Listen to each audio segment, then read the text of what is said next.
Estamos aqui fazendo a derradeira apresentação da NRF 2021, capítulo 1. Está muito feliz.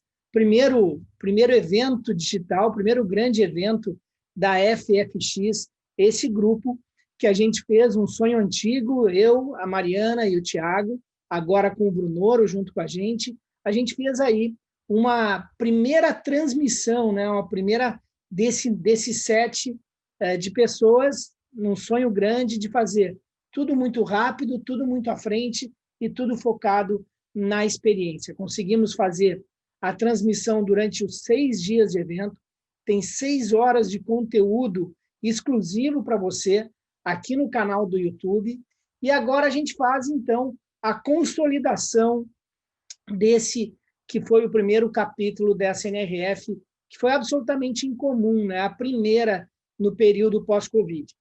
Durante os dias que a gente fez o reporte diário, a gente ficou focado em trazer as palestras, e ao final de cada palestra, ao final de cada dia, depois de ter transcorrido pelas palestras daquele dia, a gente fazia, então, os takeaways daquele dia. E assim a gente fez durante os 6 dias. Hoje, nessa transmissão aqui, vai ser um pouquinho diferente. A gente parte dos takeaways, e dos takeaways a gente traz ainda mais conteúdo organizado, para que você possa levar para a sua organização. De plano, um recadinho aqui, que todo mundo vai receber esse material, esses slides, desde que esteja inscrito no link que está aí no canal. Vocês podem ver FFX Grupo/inscrição, em Cricão. Pode colocar ali, se inscreva. Quem tiver inscrito vai receber um e-mail marketing com todo o material, com todas essas lâminas que a gente está falando aqui, e também um glossário com as marcas que a gente citou, com links que foram citados aqui, que vão estar durante a apresentação. Então, vai ser um dia muito bacana. Te inscreve no canal, compartilha esse vídeo com quem tu quiser na tua empresa. Nosso foco aqui realmente é transmitir esse conteúdo para transformar de uma forma cada vez mais rápida e interessante o varejo brasileiro. Muito bom estar com vocês aqui, compartilhando nesse dia 25, né, um dia que para nós também é histórico. A gente vai conduzir a nossa apresentação em 3 momentos, né? O nome da NRF desse ano, vocês sabem, né? Fast Forward Together. A ideia de, por acaso, é muito parecido com o nome do nosso grupo, que a gente até decidiu muito antes da NRF, Fast Forward Experience, mas a gente fez os 3 takeaways baseados muito nessa lógica de como que a NRF organizou esses temas relacionados ao Fast, ao Forward e ao Together. Por uma organização didática, a gente vai começar pelo Together, é a parte de gente, é a parte de cultura, é a parte de liderança, que a Mariana Carvalho domina como ninguém, então ela vai trazer 3 takeaways sobre esse tema. Depois disso, o Thiago vai falar um pouco de operações, um pouco do mundo prático, um pouco de como que a gente leva mais experiência para o nosso dia a dia, mais 3 takeaways. E, por fim, eu vou fazer a parte final desse dia de hoje, trazendo os 3 takeaways relacionados ao que vem pela frente, né? Ao que a gente tem que ficar realmente atento para conseguir surfar essa onda aí desse novo ambiente que a gente está vivendo. Esses 9 takeaways que vão ser tratados, 3 pela Mari, 3 pelo Thiago, 3 por mim, eles precedem aí de um takeaway, que é o Next Normal. E esse é bastante importante, a compreensão desse primeiro takeaway, né, que acaba estando presente em todos os demais. A lógica é que esse Next Normal ele está associado a um Big Reset, a um Hard Reset. Isso tem sido falado, né? Não é a primeira vez que vocês estão ouvindo a lógica de resetar, né? De a gente se reorganizar para um mundo muito mais simples, muito mais transparente e muito mais igualitário. A lógica é que esse novo mundo ele exige dos empresários, das empresas, das pessoas se readaptarem ao novo ambiente, porque os clientes também já se readaptaram ou estão se readaptando a esse ambiente. Por que Next Normal e não novo, e não New Normal, ou novo normal, né? Por que a lógica que a Kate, que é a CEO do GDR, né, da GDR, que é uma empresa de consultoria muito legal, ela trouxe na NRF esse termo. Já antes disso, a Bárbara Coppola, da IKEA, tinha trazido um outro termo que era o Big Reset, mas todos com o mesmo contexto. A lógica é que não adianta a gente tentar decupar o novo normal e pensar, ok, entendi, esse é o novo normal, tenho que organizar minha companhia, minha empresa, minhas ações frente a esse novo comportamento. A verdade é um next normal porque todo dia é um pouquinho diferente. A gente tem que ter a nossa organização preparada para compreender, atender com a sandália da humildade, entender que o que nos trouxe até aqui não é suficiente para nos levar daqui para frente, e muito mais do que isso. O tempo inteiro focado em aprender, em interpretar, em adaptar. Por isso que as lógicas de feedback, de rewards e de avaliação das empresas passam a ser tão importantes. É fundamental esse canal aberto com quem esteja na tua comunidade, quem esteja próximo a ti, com o teu cliente, para tu te adaptar. O teu novo normal é um next normal e acaba sendo adaptado de forma mais contínua. A frase da Kate foi essa: não se trata de conhecer o novo normal, e sim de compreender que a adaptação é contínua. E sim, então nós temos um next normal. Então, esse é o ambiente que é o pano de fundo, é o nosso primeiro takeaway, e a gente assim parte para os próximos 3 takeaways que vão ser conduzidos aí pela mão da Mari, dentro da lógica do Fast Forward Together. Ela vai trazer o Together com 3 takeaways que são imperdíveis. Fique com a gente, eu volto com vocês mais tarde. Forte abraço.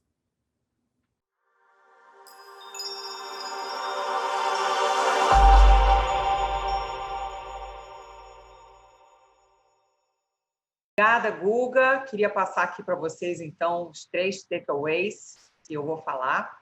E eu queria começar com essa fala da Kate Encatil, que eu achei super interessante, dos 3 P's. Planet, People e Profit. As empresas que conseguirem perfazer essas 3 frentes têm mais chance de ter longevidade, segundo a Kate, e eu tendo a concordar. E falando um pouquinho do People-Centric, nunca houve um tempo onde isso ficou mais forte. O período da pandemia foi realmente um momento de olhar para as pessoas, valorizar as pessoas. Isso foi extremamente importante no que se refere a colaboradores, consumidores, fornecedores. Então, isso é o coração do nosso negócio. E um takeaway é a força da cultura. A cultura ficou muito forte. Quem tem uma cultura forte, isso realmente sobressaiu no período da pandemia. Segundo a Chewy, a força dessa cultura foi colocada à prova nesse momento, né? E uma cultura forte, realmente ela resiste a desafios. Ela está preparada, é um grupo, um time que está preparado, que está exercitando esse tipo de trabalho, exercitando esse mindset para ir, como eles dizem, para uma missão. Um desafio é uma grande missão, uma empresa para um time que tem uma cultura forte. E eles tiveram que fazer isso dentro de um caminho de mudança de prioridade. Tudo mudou, os planos foram jogados no lixo. Mudou o comportamento do consumidor, o comportamento dos colaboradores, dos fornecedores. Aquela história estava tendo que ser escrita ali, naquela hora, naquele momento.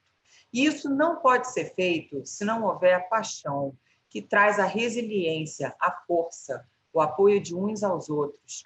Um trabalho de tentar buscar bem-estar físico, mental, emocional, uns apoiando os outros, um senso de pertencimento muito importante, muito forte. Pertencer a um grupo que tem um objetivo comum maior, porque nada disso é feito se não houver um propósito maior, que vai muito além da venda e muito além da geração de lucro. É muito mais como realmente causar impacto. O empoderamento das equipes foi fundamental, não teria sido possível fazer isso sem dar poder às equipes para atuarem diretamente. Um ambiente flexível, colaborativo, dentro de uma realidade nova, onde as pessoas estavam aprendendo a conviver com aquilo. A união, apesar do distanciamento físico, como manter uma equipe coesa, unida, se comunicando, mesmo no mundo virtual, um grande desafio.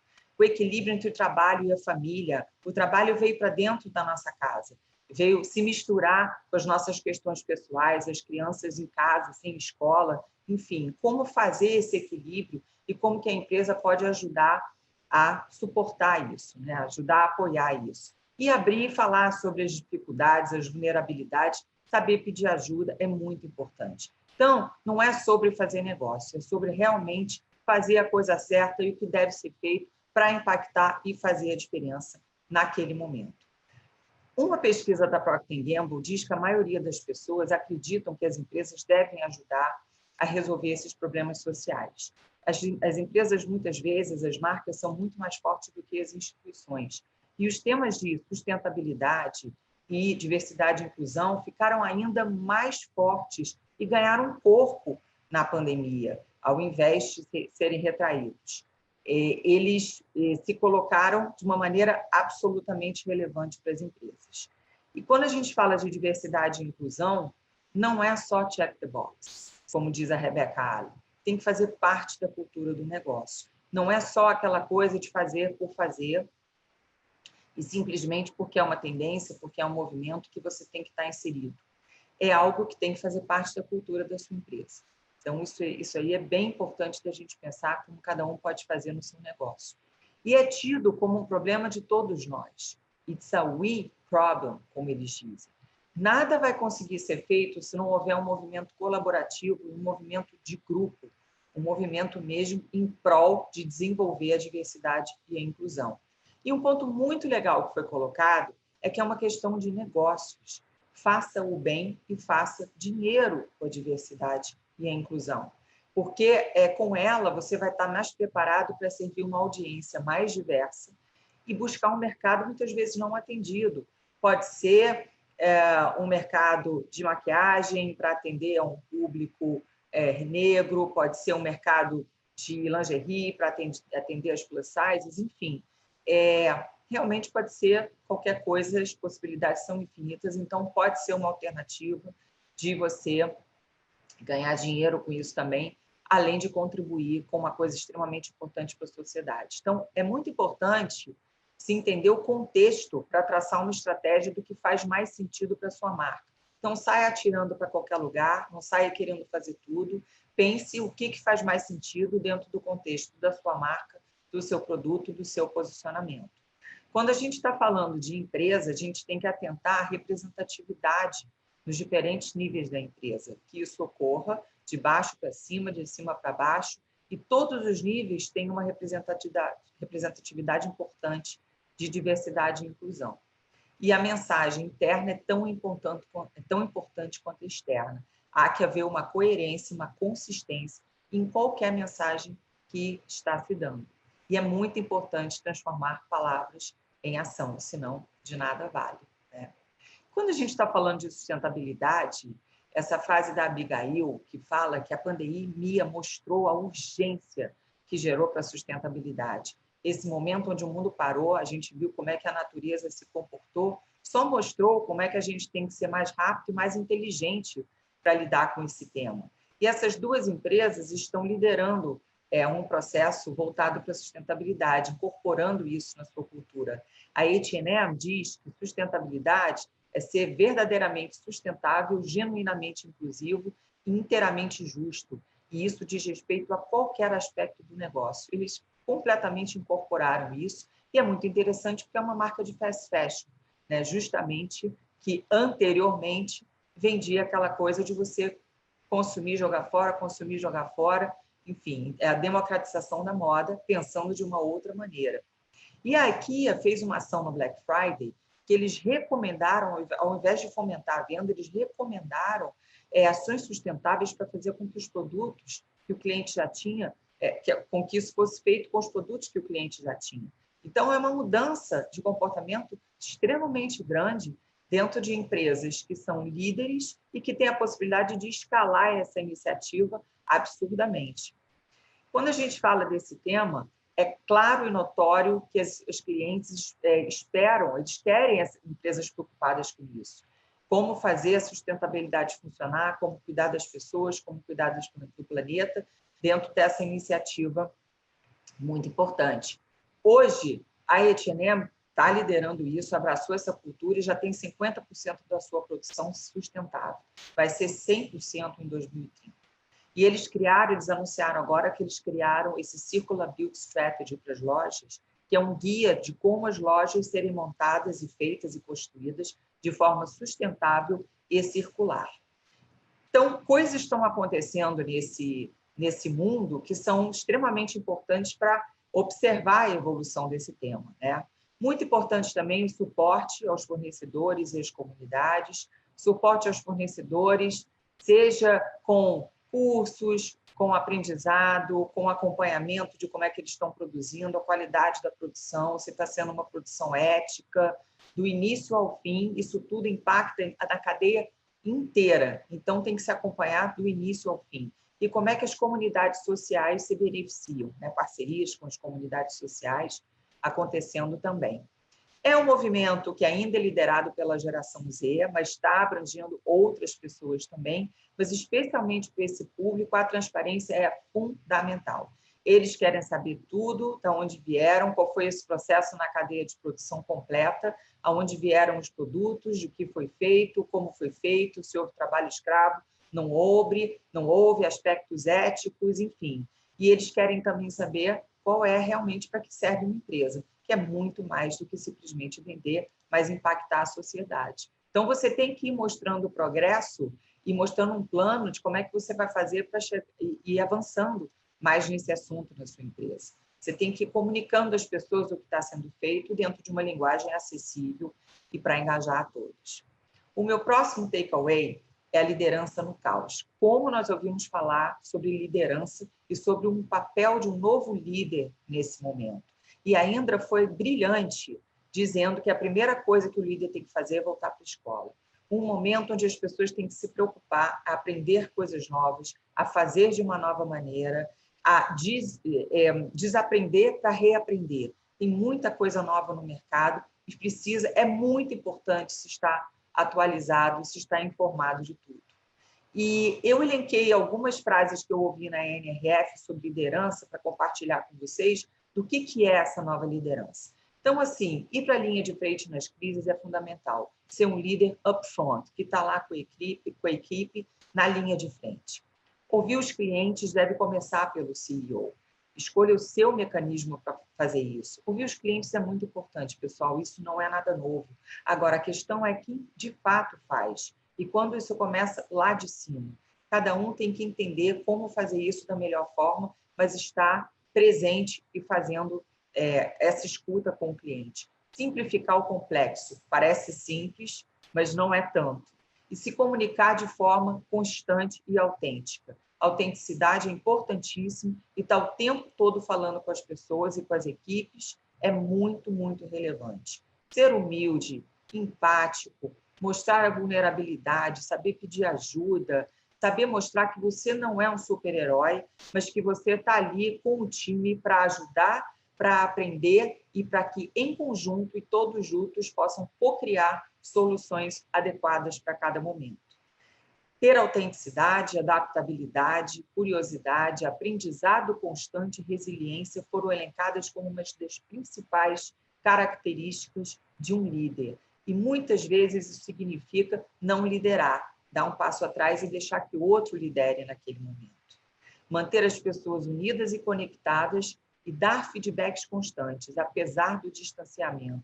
Feedbacks são muito importantes para o desenvolvimento das equipes. E, às vezes, falas que eram feitas no corredor, no cafezinho, foram simplesmente eliminadas. Elogios, colocações, e isso precisa voltar para a pauta de uma realidade de contato virtual.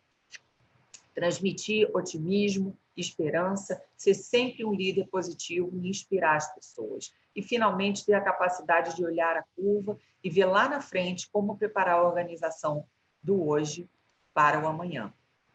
E quando a gente fala de liderança de equipes, a gente não pode deixar de falar de inovação, né?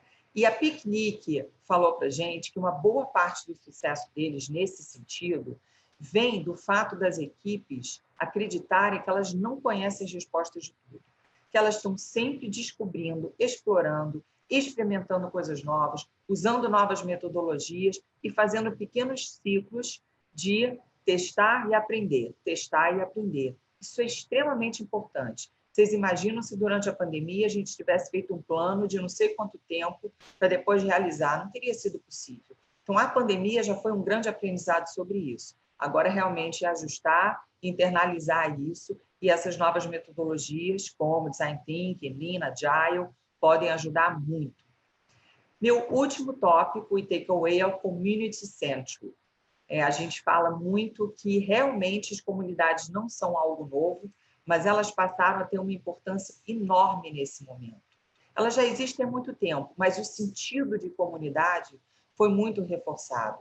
Elas trouxeram uma nova maneira de se relacionar com os clientes, impactar os clientes. As empresas que têm comunidades formadas por seus consumidores sobressaíram nesse momento, porque os consumidores foram buscar essas comunidades como algo relacionado à segurança, relacionado à confiança. É um lugar em que eu confio, é um lugar onde eu faço parte. Então, isso aconteceu muito na pandemia, né? E é sempre o caminho da empresa pensar como é que eu vou resolver o problema do consumidor agora? Qual é o contexto? Como é que eu vou me comportar com essa comunidade? E isso melhorou muito com o advento da captura de dados. Hoje, as empresas devem saber tudo sobre os membros das suas comunidades. Como é que eles se comportam, lifestyle, perfil, enfim, está tudo ali. Então, fica muito mais fácil de você acompanhar isso e poder se comunicar adequadamente com as pessoas e, às vezes, num aspecto personalizado, one-to-one mesmo. Então, isso é bastante importante. E dentro de um momento onde houve mudanças culturais e significativas dos consumidores, as prioridades mudaram completamente. Então, teve que haver uma pivotagem rápida na comunicação para que a mensagem fosse a mensagem certa para aquele momento e para cada pessoa. Então, isso foi um movimento grande nas empresas. E novos serviços nasceram, considerando as novas necessidades dos clientes, né? Então, colocar o interesse da sua marca de lado e entender naquele momento o que é mais importante para o cliente, como é que, eventualmente, a sua marca vai se encaixar naquele contexto, é super importante. E aqui algumas marcas que criaram comunidades relevantes de milhões de pessoas, Ulta Beauty, Lululemon, Lowe's, Chewy, a gente ouviu muitas dessas empresas e são empresas que vocês podem pesquisar e procurar informações, porque é bem interessante todo o trabalho que elas fizeram.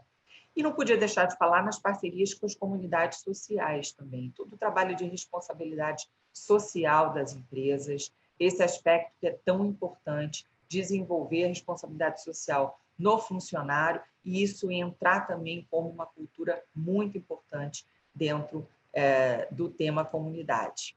E, para finalizar, eu trago uma frase do Mark Metrick, da Saks, que diz: houve um chamado para a mudança e temos a oportunidade de mudar completamente a indústria. É extremamente estimulante. Então, eu espero que vocês levem esse otimismo, esse positivismo, e eu quero passar agora para o Thiago para ele continuar os takeaways. Obrigada.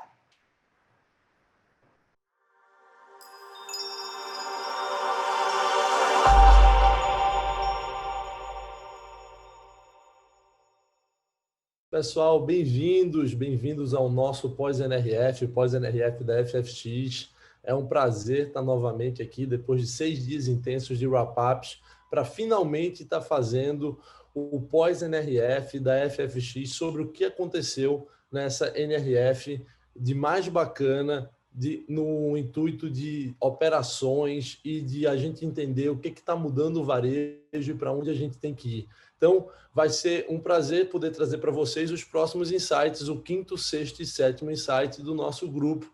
Meu nome é Thiago Melo e conta comigo aí nessa jornada. Essa foi a primeira NRF pós-Covid.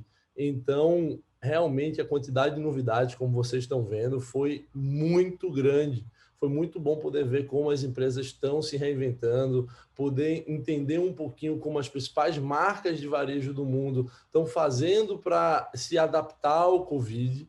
E eu espero conseguir trazer alguns insights para vocês do que está acontecendo no varejo do mundo para que possa inspirar, para que a gente possa levar para o nosso varejo brasileiro as transformações tão necessárias para esse novo mundo que a gente vai enfrentar daqui para frente. Então, eu sempre gosto de começar qualquer palestra minha falando de comportamento de consumo, porque o varejo ele sempre vai ser uma corrida dos varejistas tentando se adaptar ao comportamento de consumo atual. E os consumidores estão sempre mudando. E agora, com o Covid, eles tiveram vários motivos para mudar. E a gente vai enxergar um pouquinho dos principais comportamentos de consumo que mudaram, que foram levados à NRF. Então, vamos começar.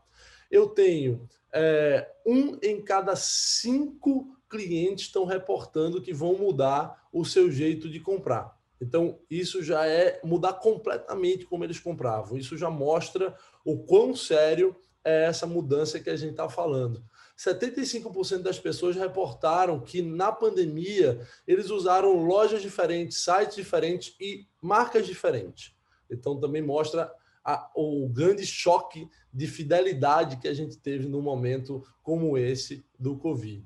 57% das pessoas estão mais propensas a comprar online e retirar em loja nas suas compras de mercearia e conveniência. Pessoal, mercearia, as compras do mês, o supermercado, sempre foi um dos mais resistentes segmentos do varejo a entrar online. E agora, com essa pandemia, ela, principalmente lá fora, nos Estados Unidos, na Europa, na China, onde estava mais estruturado a rede logística para fazer essa entrega rápida acontecer, isso tem acontecido com mais força e com certeza vai chegar aqui no Brasil também.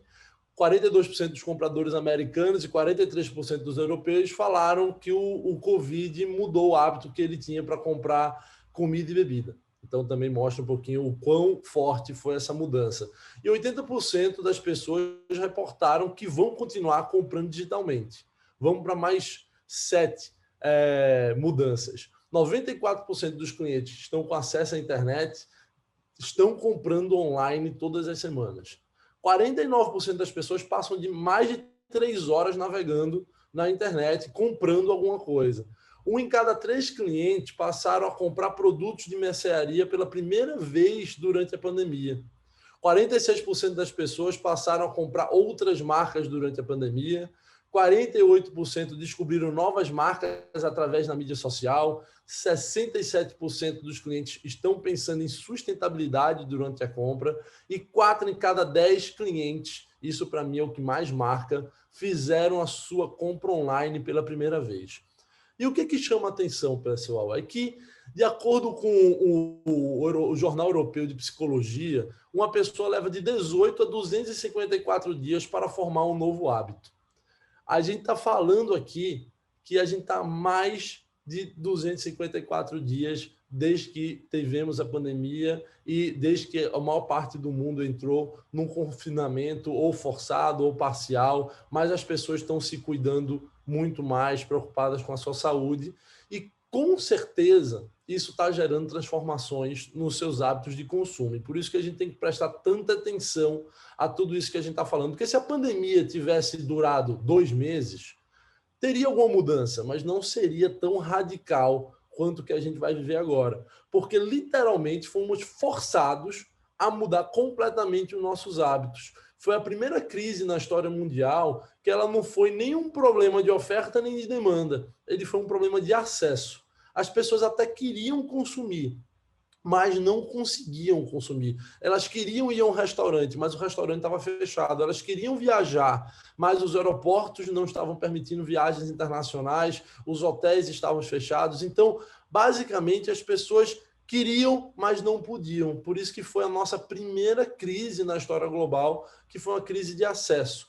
E uma primeira crise que vai causar uma mudança muito forte de como a gente consome pelo tempo que ela durou, pelo tempo que essa pandemia tem durado. E aí o que a gente tem que ter na cabeça, pessoal, é que as mudanças massivas requerem ação. E essa que a gente está passando agora é uma oportunidade para as pessoas inovarem e transformarem. O varejo, quem vive, né, não só no varejo, mas no mundo corporativo, quem sobrevive, já dizia Darwin, né, não é o mais forte, e sim aquele que se adapta mais rapidamente ao mercado. Então, basicamente, pessoal, a gente está passando por uma grande mudança agora. Eu gosto muito de estudar o tema de estratégias disruptivas, nem disrupção, a gente fala que o que a pessoa faz não muda muito. O que ela quer alcançar com alguma decisão não muda muito. O que muda é o como ela faz. Então, as pessoas continuam querendo comprar, elas continuam querendo se sentir bem, continuam querendo a indulgência do varejo, o entretenimento, mas mudou completamente o como elas precisam fazer para poder chegar lá. Então, a gente precisa prestar muita atenção para conseguir adaptar os nossos negócios para navegar nesse novo mundo. E aí a gente entra agora em 2021. 2021 trazendo toda a esperança que saia e que o pessoal consiga realmente vacinar todo mundo quanto antes, para que a gente possa cada vez mais ir voltando à nossa normalidade. Na NRF, se teve o termo, e Guga vai falar sobre isso, né, o termo do próximo normal. Porque todo mundo fala novo normal, mas basicamente o tempo todo o cliente está mudando. O varejo sempre foi uma indústria que teve que alterar bastante como ela funciona, porque o consumidor muda bastante. E ele vai moldando de acordo com o que ele percebe e ele recebe das demais experiências que ele vive, e isso molda como ele se comporta e faz com que as empresas tenham que se adaptar para correr atrás dele. Então, em 2021, a gente entra no ano cheio de esperança, esperança que vai ser um ano de reinvenção do varejo, esperança que vai ser um ano muito melhor que a gente tem para frente, mas a gente não pode esquecer que não dá para achar que tudo vai voltar como era antes, não dá para achar que dá para continuar fazendo a mesma coisa que a gente sempre fez para navegar nesse novo mundo. Então, eu dando continuidade nos nossos takeaways, pessoal, eu queria pegar o nosso quinto takeaway, que é serviço com uma nova experiência. Serviço é um grande diferencial competitivo. Hoje, as marcas e os varejistas estão pensando como podem criar algum serviço dentro da sua empresa para conseguir faturar ainda mais, engajar ainda mais o seu cliente. A Amazon deu um show lá atrás quando ela criou o Amazon Prime, que hoje já tem mais de 170 milhões de membros no mundo que pagam $129 por isso. Então, imagina que ela tem aí mais de 20 bilhões de faturamento sem vender um produto, só vendendo serviço. Então, está todo varejista prestando atenção nesse movimento e entendendo o que a gente pode fazer para adicionar de serviço no nosso portfólio para conseguir vender ainda mais. Então, esse é o nosso quinto takeaway, que vem com muito mais coisa dentro, porque aqui dentro a gente embarcou também, já que serviço é o futuro, a gente embarcou também o futuro das lojas físicas, que a gente está chamando da loja Phygital. Então, vamos dar continuidade ao nosso takeaway. O que a gente está falando aqui, pessoal, de serviço, que as marcas precisam pensar? Primeira coisa, subscrição.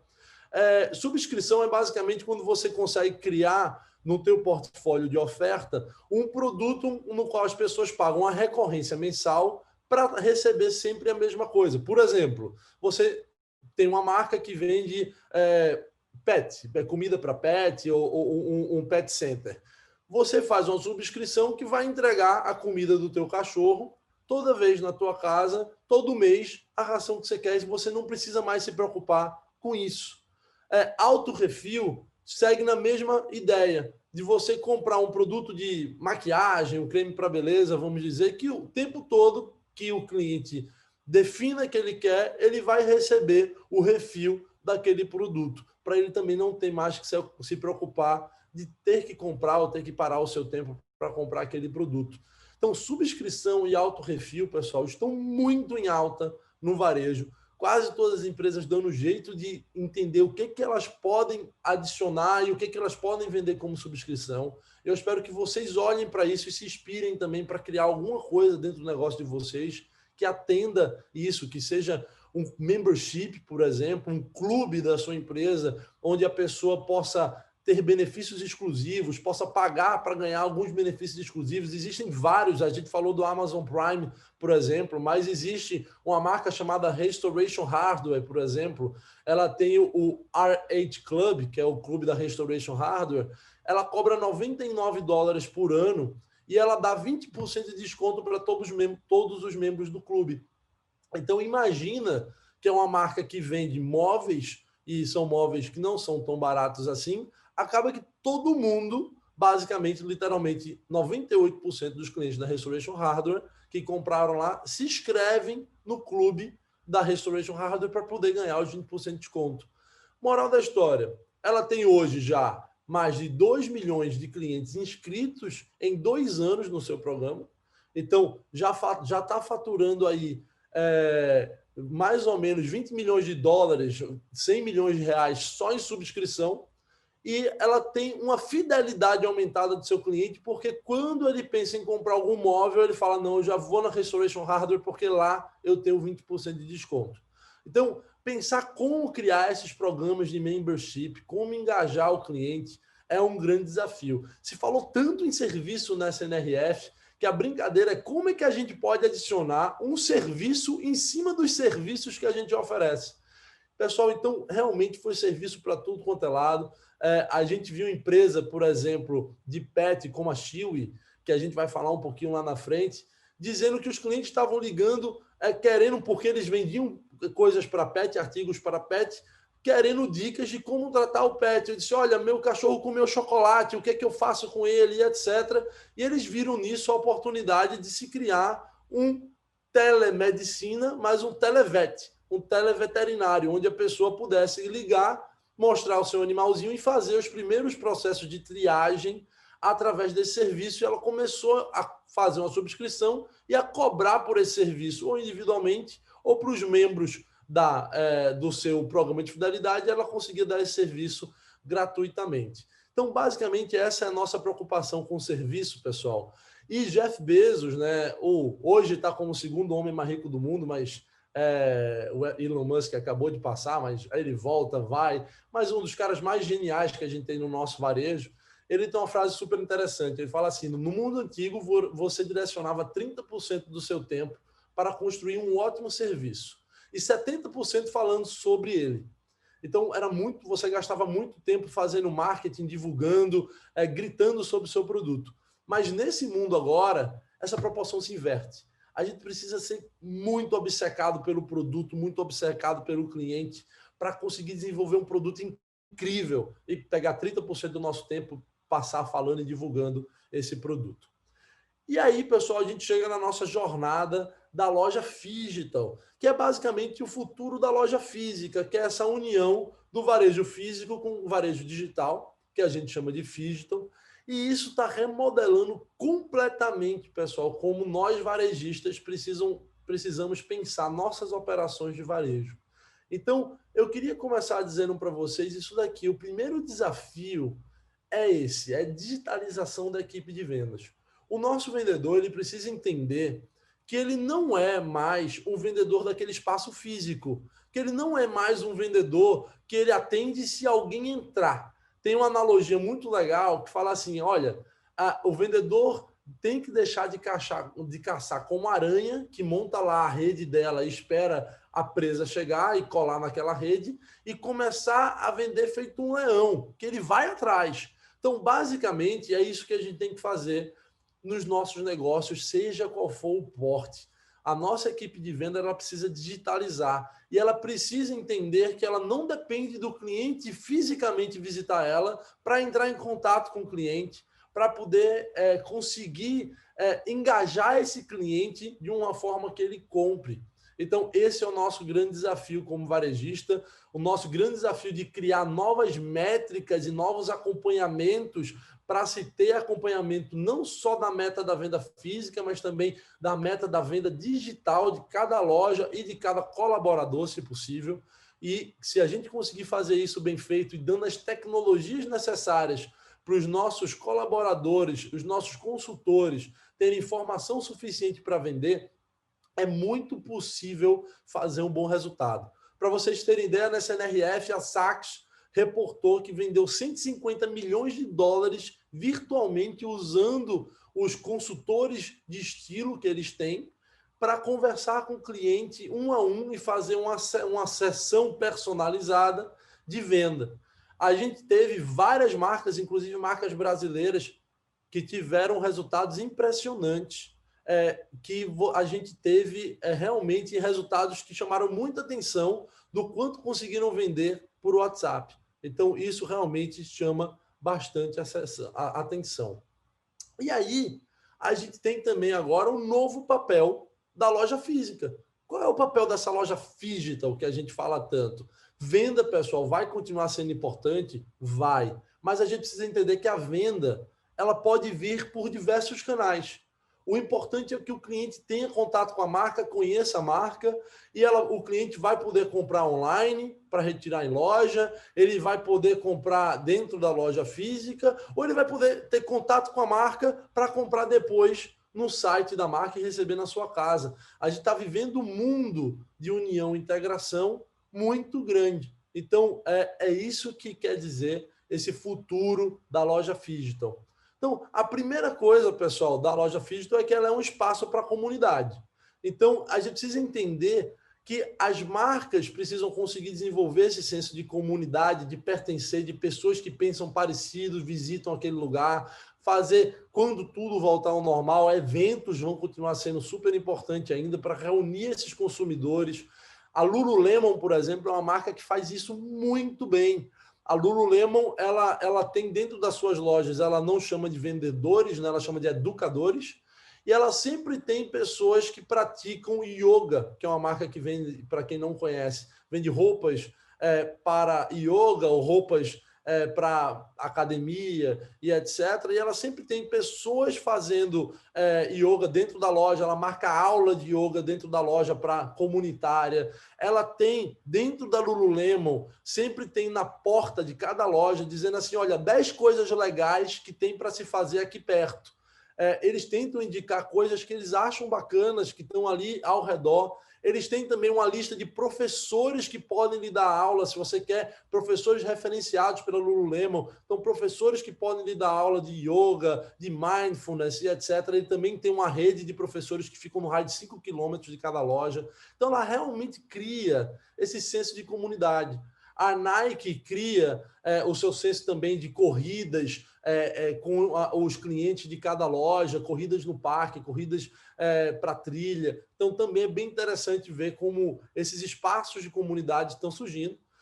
É um centro de atendimento ao cliente, um dos melhores possíveis, porque você pode ser atendido virtualmente, por telefone, mas os preferidos são, em primeiro lugar, pessoalmente, ainda na loja física, e o segundo lugar, por chat. Chat hoje, se vocês não têm, já é preferido por 40% das pessoas.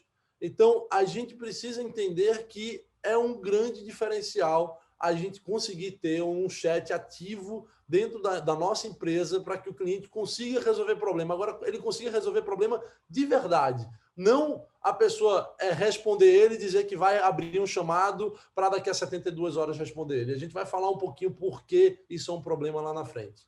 A loja é um mini centro de distribuição. Quem começou com isso em 2015 foi a Foot Locker. A Foot Locker é uma empresa americana que vende tênis, que tinha 4.000 lojas nos Estados Unidos. Ela falou, nossa, a Amazon na época tinha 54 centros de distribuições nos Estados Unidos. Hoje tem mais de 180. Mas ele fez, a Amazon tem 54, eu tenho mais de 4.000. Porque eu estou espalhado nos Estados Unidos com as minhas lojas físicas. E eu posso, da minha loja física, entregar direto para o consumidor ou entregar a conveniência do consumidor vir até a loja para comprar. Então, basicamente, a loja atua como mini centro de distribuição. Ela é o melhor canal para se fazer branding, para se criar uma marca, para conseguir mostrar por que você existe. Hoje, varejistas puramente digitais que nasceram dizendo que o varejo físico ia morrer, eles estão abrindo lojas físicas, porque eles perceberam que a loja física ajuda a vender mais online. Eles perceberam que a loja física é uma das melhores ferramentas de marketing. Se falou uma empresa chamada Naked, na NRF, e ele trouxe que loja física hoje é o segundo principal responsável pelo seu fluxo online. Então, é muito interessante ver realmente essas fusões dos canais. A outra função é essa, que a gente acabou de falar também, que é gerar mais venda online. Existe um efeito chamado Halo Effect. Esse Halo Effect é basicamente o que acontece com o teu fluxo dentro do e-commerce quando você abre uma loja física. E, de verdade, o que a gente tem estudado é que o teu fluxo no raio de 10 quilômetros aumenta de 38% a 92%. Então, está aí a importância da loja física. E quando fecha uma loja física, o fluxo online ele tende a cair de 9% a 18%. Depende do segmento que a empresa atua. E o sexto ponto é um ponto de coleta de dados. A gente vai falar muito, o Google vai falar bastante sobre data-driven. É muito importante hoje que a gente consiga utilizar dados para tomar as decisões e que a gente capture os dados do nosso cliente. E a loja é um ponto de coleta de dados. Continuando, pessoal, a gente tem a personalização nesse mundo de serviço com uma nova experiência como um diferencial competitivo muito grande. Personalização, pessoal, não é só personalização do produto em si, mas também personalização do atendimento, personalização do desconto que o cliente recebe, se ele compra muito determinado produto, vamos fazer algo diferente para ele, fazer com que o cliente sinta-se como único e que você saiba quem ele é uma das principais coisas que a tecnologia permite que a gente entregue para os nossos clientes hoje. Teve várias palestras de varejo de luxo na NRF, e o que é interessante é que elas trouxeram dizendo assim, nossa, pessoal, dados deixou tudo mais difícil para a gente, porque essa ideia de high touch, alto contato, né, era do varejo de luxo, que só no varejo de luxo a pessoa saberia o teu aniversário, o que você gosta de comprar, o teu nome. Agora, com dados, todo mundo está conseguindo fazer isso, todo mundo está conseguindo entregar essa experiência para o cliente única.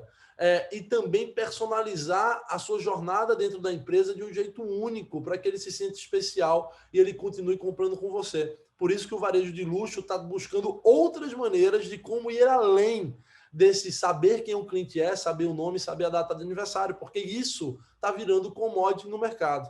E se você ainda não chegou lá, trate de estruturar os processos da sua empresa para que a gente consiga chegar lá. Isso é extremamente importante. E também tem, pessoal, a personalização dos produtos em si. Todo mundo quer um serviço personalizado, um produto personalizado. A Nike, ela vende o Air Force One, que é um tênis branco, e normalmente dentro das suas flagships ela tem um espaço de personalização dos tênis. O pessoal faz fila para poder personalizar o produto. Marcas como Coach, como Dior, estão permitindo que você faça a personalização dos seus produtos. Tem marca que vende jeanswear americano, marcas pequenas, que você compra calça jeans e toda quarta-feira tem um grafiteiro que passa dentro da loja, que vende o trabalho dele, não é de graça, mas a pessoa pode pagar para fazer um grafite ou para fazer algum desenho dentro do seu jeans. Então tem muitas ideias bacanas que a gente pode usar para personalizar produto, personalizar a experiência, porque isso é um grande diferencial competitivo. Essa NRF, né, por causa da pandemia, foi a ascensão do termo curbside. Já existia, que é a retirada na calçada, a retirada do estacionamento, ao invés de você entrar na loja, porque já existiu o BOPS, né, que é Buy Online, Pick Up in Store, compre online e retire na loja. Aí, como ninguém queria entrar dentro das lojas, existiu a grande exceção do curbside pickup, que é você fica no seu carro e o produto vai até vocês. Então, lá nos Estados Unidos, por exemplo, 61% das marcas lançaram curbside durante a pandemia. A Walgreens lançou curbside em 48 horas. E 32% as marcas que conseguiram lançar curbside a tempo venderam mais do que as marcas que não lançaram. Então, está aqui mais uma ideia de omnichannel, né, desse você comprar online, retirar em loja, que está decolando no mercado. O sexto takeaway, pessoal, é o varejo digital first. Isso é uma transformação gigante do modo como a gente pensa, porque o digital cresceu tanto acompanhado pela pandemia e a fonte de crescimento das marcas está sendo muito grande, obviamente, esse ano, porque o digital está fechado, o físico está fechado, mas há muito tempo, nos últimos 5 anos, por exemplo, 80% do crescimento do varejo ele vinha do digital. Então, há muito tempo, o digital vem se destacando e cada vez mais representando mais na proporção de venda entre varejo físico e varejo digital. O que a gente tem nessa pandemia é uma aceleração de 3 a 5 anos para cada país nas suas vendas digitais. Ou seja, é como se a gente tivesse já em 2024. As previsões, no mínimo 2024, né? As previsões que o pessoal tinha, que chegaria com o e-commerce representando tantos por cento, é como se a gente tivesse em 2024. E o que aconteceu com o e-commerce, pessoal? Basicamente, os Estados Unidos sai de 12% de e-commerce para 28% na sua venda de e-commerce. E a perspectiva do pessoal é que se mantenha, mesmo quando as lojas reabrirem, porque as pessoas aprenderam um caminho, criaram-se novos hábitos, se mantenham 28% e a partir daí continue crescendo cerca de 10% a cada ano, enquanto loja física cresce perto do PIB. O que der o PIB americano é o que a loja física vai crescer 2%, 3% ao ano. Por exemplo, na China, ele sai de 28% de venda no e-commerce para 38%. Então, realmente é muito relevante essa aceleração que a gente está falando. Então, as marcas estão começando a pensar na jornada do cliente, a jornada digital primeiro. Por quê? Porque o digital está sempre presente com o cliente, está no celular do cliente. Então, eu penso no maior ponto de contato que eu tenho com ele, que é o digital, e depois, nem que a loja física continue sendo mais relevante, e vai ser por um bom tempo ainda, a maior quantidade de venda vão vir das lojas físicas, mas o varejista precisa entender que vai reduzir o fluxo dele da loja física, vai aumentar a procura dele online e vai aumentar a pesquisa dos produtos dele online, e o pessoal querendo ir na loja ou já para comprar o produto, ou para experimentar, tocar o produto e ter uma relação mais profunda com esse produto, ou para retirar o produto. Então, isso a gente precisa entender. E aí a gente tem essa frase, uma frase dura, que a Kate Anquetil, que para mim fez uma das melhores palestras da NRF desse ano. Vocês já viram o Guga falando hoje aqui no nosso pós-NRF sobre hard reset. Ela falou o seguinte: nós temos que começar a aceitar que o varejo físico vai se tornar um sistema de suporte para o varejo digital. É o contrário. Então, não é mais o digital suportando a venda do físico, e sim o contrário. Isso é uma mudança absurda de mindset de como as empresas se estruturam. A Gucci trouxe um exemplo super bacana. Foi a primeira vez que eu ouvi falar algo parecido. Eu já conheci o conceito de Dark Kitchen, que são aquelas restaurantes que tem uma cozinha, que às vezes tem até mais de 1, 2, 3 marcas, e ela não recebe clientes, ela só vende via delivery, via iFood, via Rappi e etc. E então, como ela não tem acesso, isso se tornou muito popular lá na China, trouxeram isso aqui para o Brasil também, principalmente no momento de pandemia, de cozinhas criando mais de 2, 3 marcas, 2, 3 restaurantes diferentes.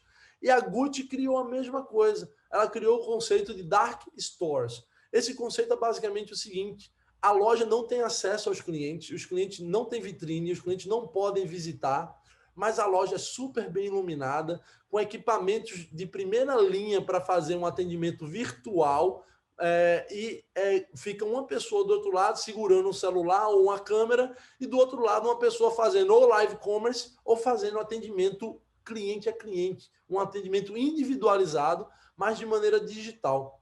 A gente viveu algo muito interessante nessa pandemia, porque foi basicamente o seguinte: as lojas físicas, que eram mais experiência, foram obrigadas a se tornarem mais transacionais, porque não dava para focar na experiência, as pessoas queriam comprar e sair rápido, o menor tempo possível que ela pudesse passar na loja era um grande diferencial competitivo, velocidade se tornou um diferencial competitivo. Então, basicamente, o varejo físico se focou na transação, coisa que quem fazia isso muito bem era o mundo online. E o mundo online, para poder evoluir, ele tentou focar na experiência, ele tentou focar como é que eu posso ofertar uma experiência superior aos meus clientes.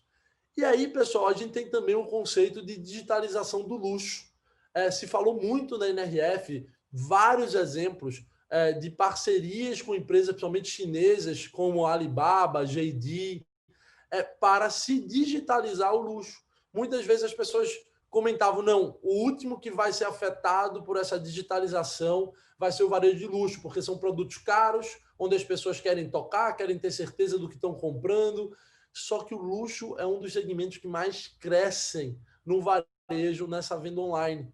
Muito pelas facilidades, principalmente lá fora, que o pessoal tem de trocar, de logística reversa, da confiança na marca, que se não gostar, pode receber o dinheiro de volta, mas está crescendo muito e está se digitalizando bastante. E a história que foi contada pela JD na NRF é que as lojas da China, da Prada, estavam fechadas por causa da pandemia. O CEO da Prada liga para o CTO da JD e fala: cara, me ajuda, eu estou com todas as lojas fechadas, eu preciso fazer alguma coisa com o meu staff que não pode trabalhar e com os meus produtos que estão dentro das lojas. E eles fizeram algo que eles plugaram o estoque das lojas dentro do marketplace, que é a JD, e eles venderam, pasmem, todo o estoque da Prada, da China, das lojas físicas dentro do JD, que é um grande marketplace na China. Hoje, se você somar Alibaba, JD e Pinduoduo, você já tem mais de 80% do e-commerce da China ali. Então, hoje não faz muito sentido as marcas no mercado chinês montarem um e-commerce próprio. O que elas montam são lojas dentro das lojas dentro desses marketplaces. Se vocês acharam muito esse número de 80% em 3 players, no Brasil não são 3 players, mas a Ebit, que é uma empresa da Nielsen hoje, ela divulgou que 72% das vendas de e-commerce no primeiro semestre no Brasil foram feitas dentro de marketplace. B2W, Magalu, Via Varejo, Dafit, Netshoes, foi feito dentro desses sites. Então, a gente precisa aprender a trabalhar com eles também. E o que aconteceu aqui nessa parceria foi que a JD retribuiu. Lembra que na China não tem a LGPD, a Lei Geral de Proteção de Dados, a GPDR da Europa. Na China, dado pode ser compartilhado avidamente. E o que a JD fez? Ela pegou os maiores compradores de luxo que ela tinha e ela convidou para fazer uma experiência, quando as lojas da Prada reabriram, para fazer uma experiência exclusiva, 1 a 1, dentro da loja da Prada, levando fluxo para a Prada. E a gente disse, a gente fez isso porque sabe que o consumidor nosso tiver uma boa experiência na Prada, ele vai comprar Prada na JD também. Então, a gente está aqui para ajudar a fomentar o mercado. Então, super interessante nessa digitalização do luxo, principalmente com o mercado chinês ensinando bastante. Ele mencionou que foi interessante uma coisa que eles descobriram, que quando eles destacaram dentro do site, enviado pela loja da Prada, aumentou muito a venda versus os outros sellers, porque deu um quê de autenticidade no produto. E o chinês tinha certeza que aquele produto era verdadeiro. Então, pessoal, para dar continuidade aqui, eu tenho que falar das marcas nativas digitais. Essas marcas nativas digitais, elas realmente estão transformando como o varejo se comporta e estão transformando o nosso cenário atual. São várias já e a gente tem muito a aprender com elas. O que eu queria trazer para vocês do que a gente pode aprender com essas marcas? Primeira coisa, elas focam em sustentabilidade e responsabilidade social. Hoje, pessoal, 48% dos clientes falam que sustentabilidade é importante na hora da sua decisão de compra. 52% dos clientes falam que o que importa é valor, custo-benefício. Mas 48% dos clientes já estão pensando no mundo, no planeta, em outros benefícios além só do preço. Então, a gente tem que estar muito antenado nisso. A segunda coisa é que elas saem de uma PDP para uma PXP. O que é isso? PDP é uma página de produto. PXP é uma página de experiência. Ao invés da página do produto descrever simplesmente o produto e ter uma foto, eles fazem uma experiência digital falando sobre o produto. Aqui está um exemplo da Sativa, que é uma empresa que vende colchões e fala que tem um dos melhores colchões do mundo, mas para você ver como é denso a descrição de um produto dentro dela. É claro que para um varejista de moda, por exemplo, é difícil conseguir descrever tão bem por causa da variedade de produtos, cada produto. Mas saiba que cada vez mais as marcas estão evoluindo para se criar essa página de experiência ao redor desse produto, para que passe mais confiança na hora da venda.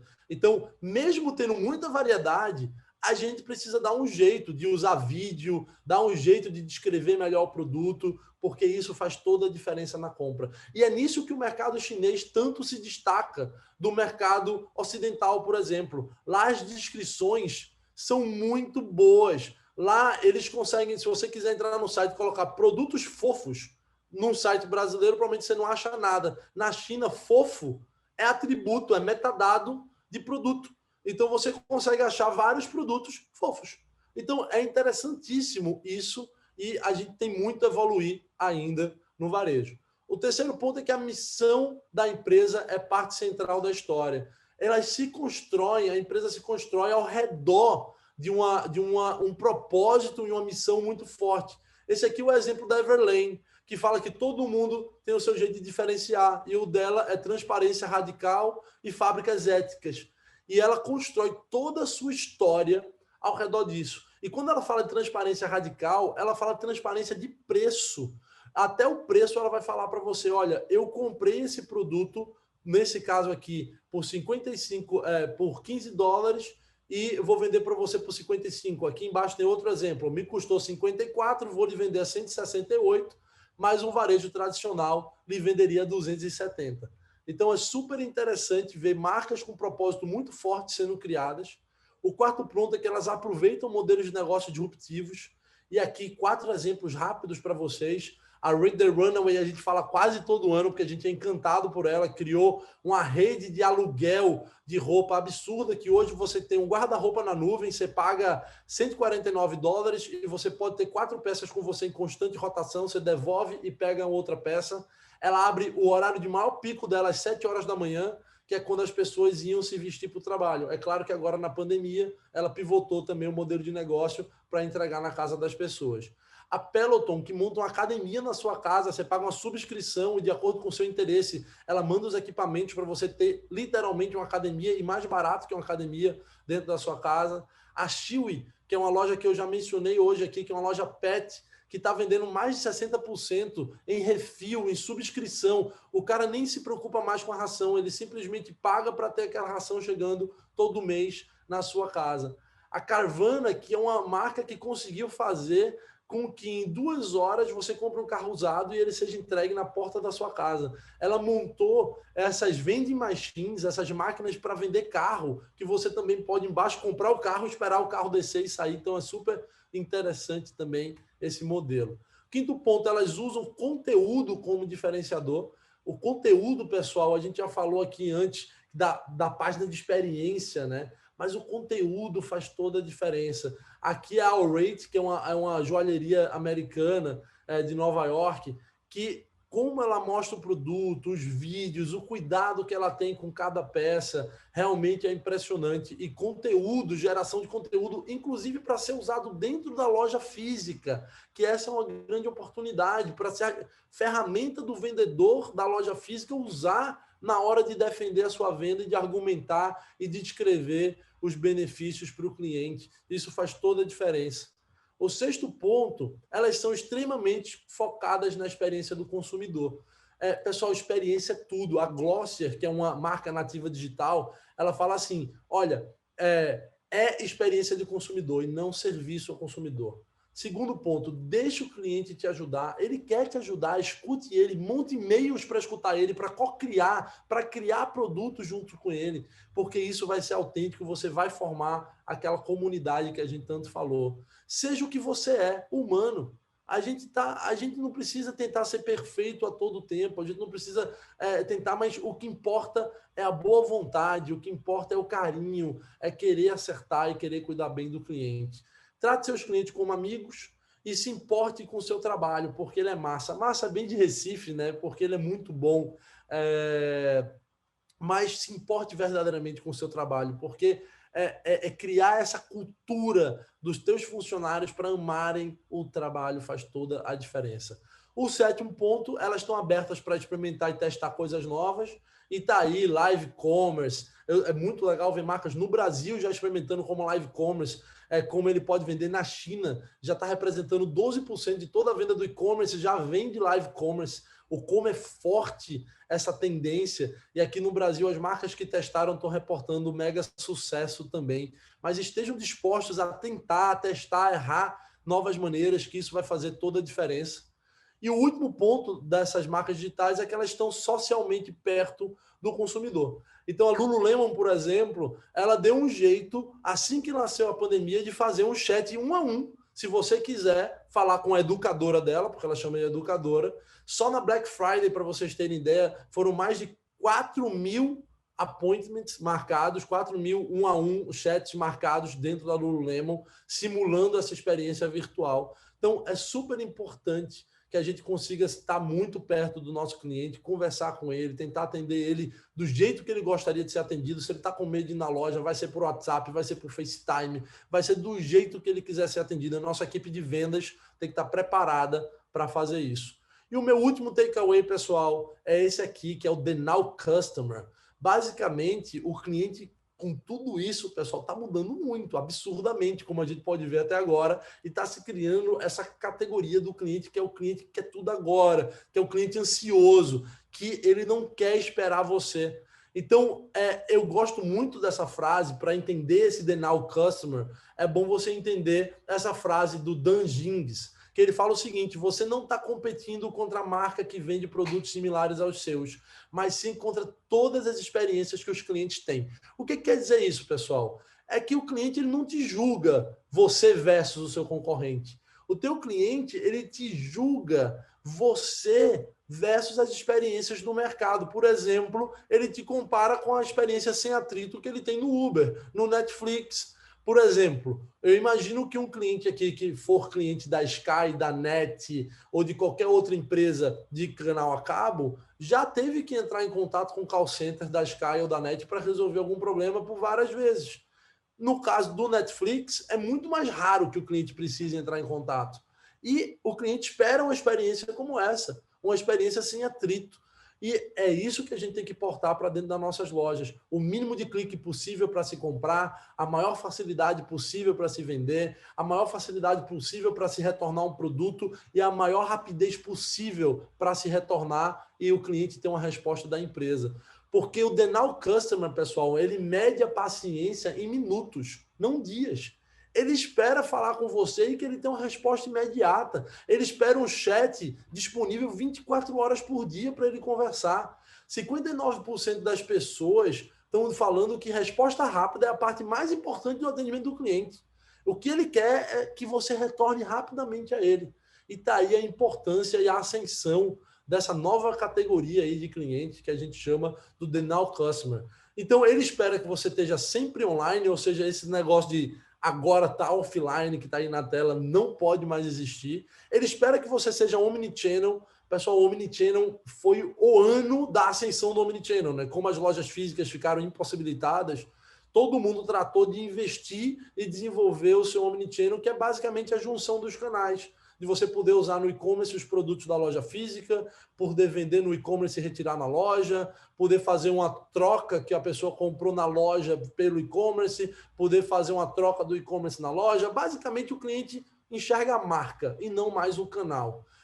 A gente tem que recompensar, e ele recompensa também, desculpa, as respostas rápidas. O quanto mais rápido você interagir com ele e responder, melhor. Uma coisa super interessante, que foi uma provocação que a NRS trouxe esse ano, ele falou assim: olha, para cada cliente que responde um NPS, você tem 10 que não te dizem nada.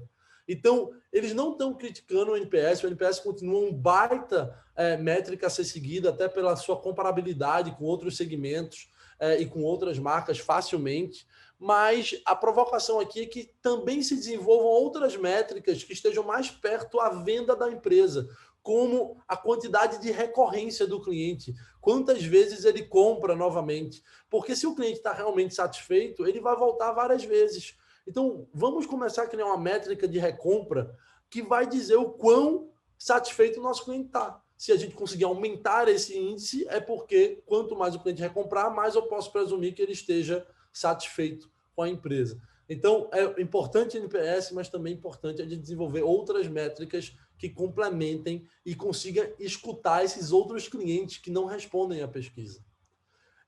Programa de fidelidade, pessoal, como diferencial competitivo, isso é muito importante, que a gente desenvolva programas de fidelidade que engajem verdadeiramente o cliente. Falou-se muito na NRF sobre fidelidade, sobre cashback, sobre o que eu posso fazer para manter meu cliente engajado. Teve uma frase que foi muito forte, dizendo assim: olha, se após a primeira compra de um cliente, ele não voltar a recomprar na minha empresa, é porque eu não mereço esse cliente. É porque eu não consegui criar uma jornada que fidelizasse esse cliente. A gente tem que fazer com que a compra seja o ponto de partida da jornada e não o ponto do fim dessa jornada, para conseguir ter clientes que voltem mais vezes e tenha um LTV, um Lifetime Value maior com a nossa empresa. A gente vive esse mundo hyperlocal, que é um mundo que foca na hiperlocalidade. cada vez mais o pick-up na loja, o delivery expresso, o senso de comunidade. Existe uma empresa que apresentou na NRF uma solução chamada Picnic, que realmente impressionou muito. Picnic é uma empresa holandesa, que também tem na Holanda e na Alemanha, e o que eles resolveram foi o seguinte: eles perceberam que mercearia foi a última coisa que se digitalizou. E eles montaram um jeito de digitalizar a mercearia. E por que mercearia, na opinião deles, não tinha se digitalizado? Porque demorava para entregar para o cliente e cobravam-se caros pelas taxas de entrega. O que eles fizeram foi, através da análise de dados e da demanda preditiva, eles montaram rotas com um carro elétrico, que é um caminhãozinho que fica rodando as vizinhanças, esperando você comprar. Ele faz sempre a mesma rota durante 40 minutos naquela região, e aquele caminhão que tem as coisas mais propensas de serem compradas para aquela região.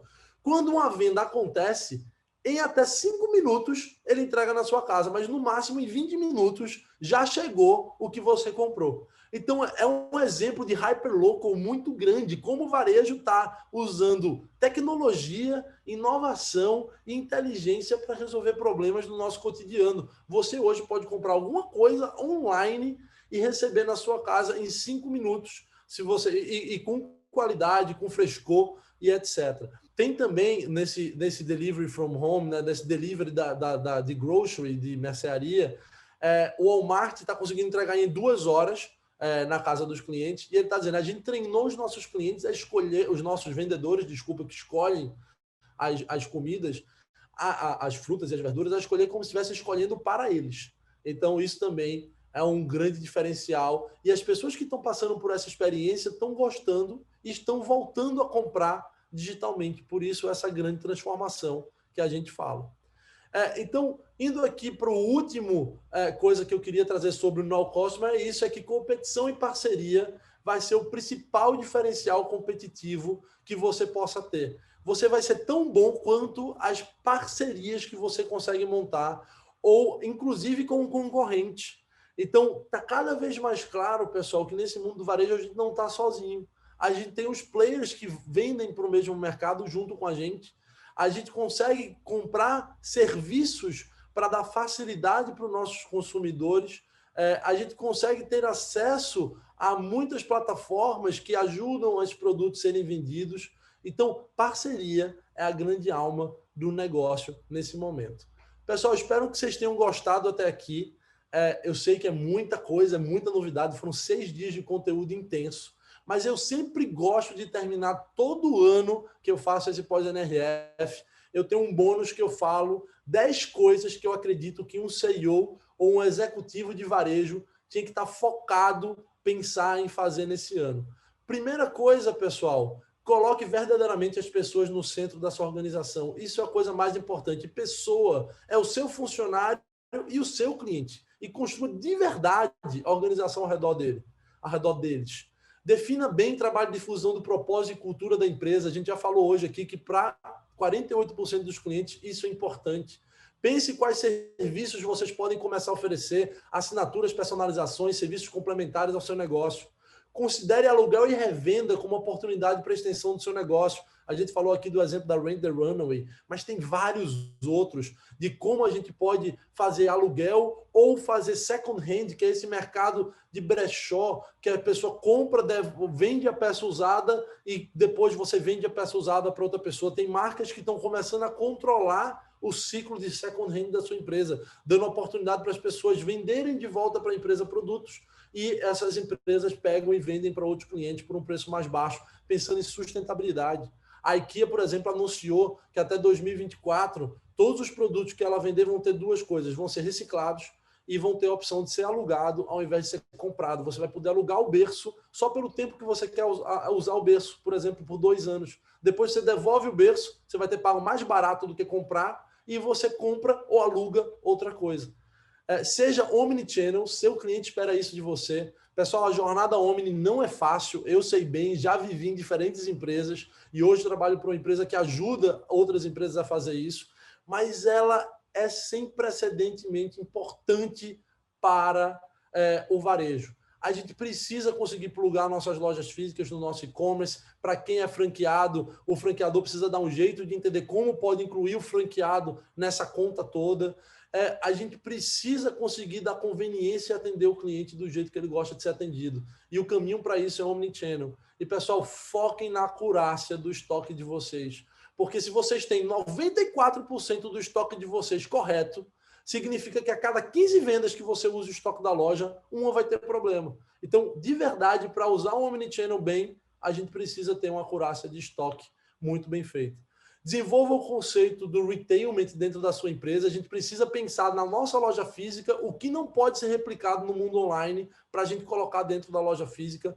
Busque ter uma organização ágil, incentive a cultura da inovação dentro da empresa. Isso é extremamente importante. A gente, na pandemia, falou muito disso. Eu lembro que ano passado a Starbucks apresentou um modelo de aceleração de ágil que ela tinha, que ela saía da ideia para a ação em até 100 dias. E todo mundo ficou impressionado. Nossa, como é que as coisas acontecem em 100 dias dentro da Starbucks? Que legal. Hoje, para a gente, pós-pandemia, 100 dias parece uma eternidade, né? Quanta coisa dá para iniciar, falhar e tentar de novo em 100 dias. Seja data-driven e obcecado pelo consumidor. Use dados para tudo e seja obcecado de verdade pelo seu cliente. E desenvolva um programa de fidelidade que engaje e valorize verdadeiramente seus clientes. Pessoal, era isso que eu tinha aqui para trazer para vocês hoje. Espero que vocês tenham aproveitado e eu tenho certeza que se a gente conseguir espalhar ao máximo esses conteúdos que tem na NRF, a gente vai construir um varejo ainda mais forte, a gente vai conseguir construir um varejo para o futuro. Então, pessoal, muito obrigado. Foi um prazer estar aqui com vocês, fazendo o resumo dessa NRF, que acontece há 110 anos e teve a sua primeira vez que foi digital esse ano agora. Nós da FFX fizemos uma cobertura super intensa da NRF. Agora é o momento de pós, onde a gente traz os nossos principais takeaways. Mas se você gostou do que está vendo aqui, procura no nosso canal do YouTube, que é o FFX Group, que vocês vão ver que lá tem 6 dias que a gente resumiu as principais palestras de cada dia, com muito mais conteúdos para vocês. Então, muito obrigado. Estejam bem aonde vocês estiverem. Espero ter contribuído com alguma coisa aí para a empresa de vocês. Um grande abraço.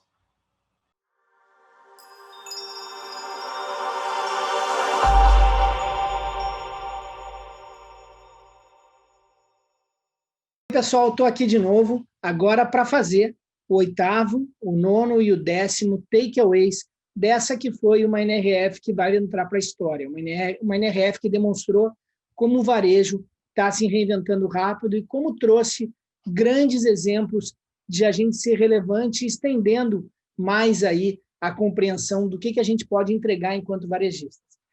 E também uma conexão muito grande da indústria, né, fazendo uma conexão direto com seus consumidores, ou através do varejo, ou diretamente.